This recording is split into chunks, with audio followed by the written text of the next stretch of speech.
yellow discharge from his nose. He has a history of having some fistulas in his mouth, right where his upper canines are. So what that means is there was a hole there that kind of migrated up into his nasal cavity from his mouth. So we're going to see what the discharge is all about and if it's potentially related to that. And we're also going to be checking a lump on him as well. Hello, Quincy. So as always, we start every appointment with an exam. Hi, buddy. I know, you're sneezing. Hi.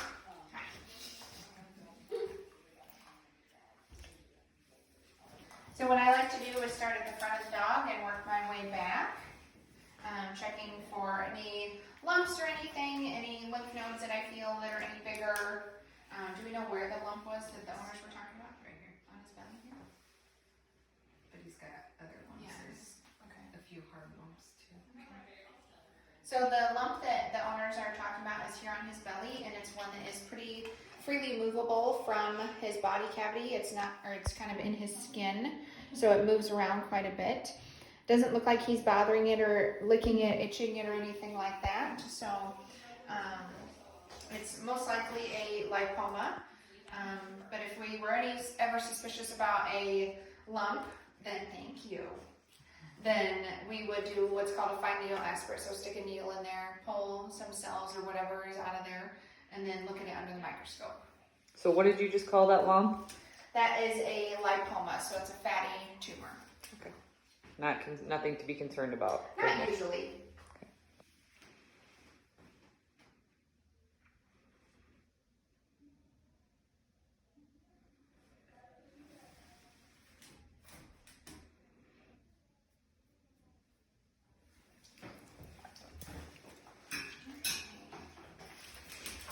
We're going to see if he has a fever today. Okay. Not a favorite thing to have done. Right.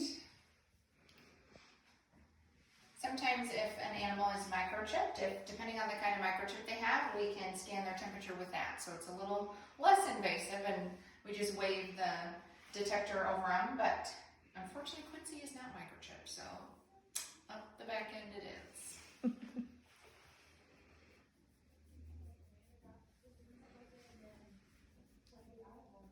Good job, Quincy. Good job.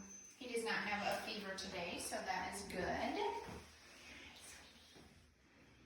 So once I've done my initial exam, I like to come back to whatever the problem area is and see if there's anything else I can tell here.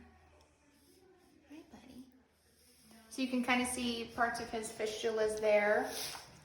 I don't see any active nasal drainage on him right now, but that's probably because he's licking it off every time, like we just witnessed there. So what I'll do is I'll go talk to the owners and see, tell them what I found and what I would like to do next to get their permission to go any further with diagnostics. What would be your next step? My next step might be to do an x-ray of his skull to see if there's any fluid pockets or anything up there. Usually for those x-rays, we like them to be sedated just because there's a lot of bones and a lot of overlapping things in the skull that can make it difficult to see. So I'll ask permission for that as well. Just so it makes it safer and we can get a good image the first time and expose him and us to less radiation. Because they need to be as still as possible during Yes. the x-ray. Yep, any little bit of tilting can cause us to maybe misdiagnose something or miss something entirely. So we like them to be as still as we can. All right. Okay. All right. Good luck, Quincy.